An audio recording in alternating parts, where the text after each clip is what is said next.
Assalomu alaykum ko'ktang bolalari. Sog' omonmisiz? Kayfiyatlaringiz yaxshimi? Charchamayapsizmi? Masalan, sizda ko'k piyoz kelib qolsa, darrov shivit ko'katini teringda bodringga o'xshash tuzlama tayyorlab tashlang.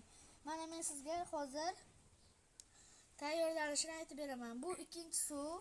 Nechinchi suv deb so'rasangiz, bu ikkinchi suv. Ikkinchi suvni to'kib, uchinchi suvda yopib tashlaymiz.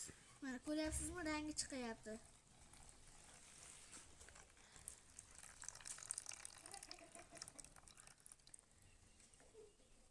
Mana. Endi bir qoshiq tuz solamiz tuzlamaga. Mana. Murch solamiz.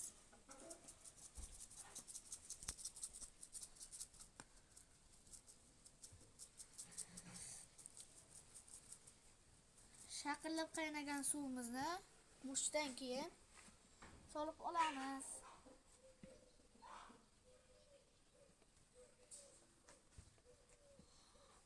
Azizlar, 3 marta bankaning suvini piyoz ustida 3 marta chayib tashlang. 3-chisida yopib tashlasangiz bo'ladi.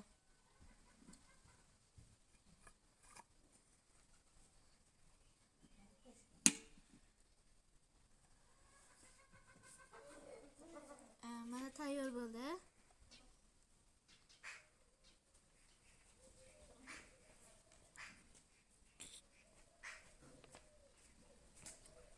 Mana. Issiqlik uchun salfetka olib keldim.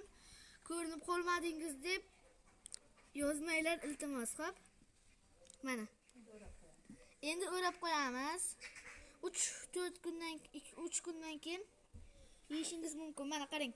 Tagiga murch suvlari yig'ilib qoldi. Ko'ryapsiz-a? Mallab turibdi. Ko'rishingiz mumkin. Kuchingiz bilan tutsangiz, og'zini bog'lab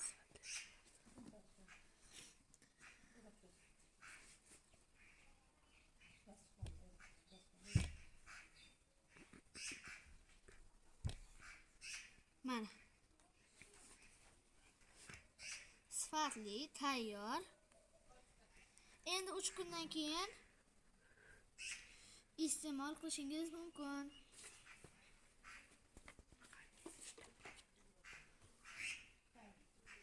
Har ko'ktang bolalari, siz bilan kichik oshpaz Gulruxsor.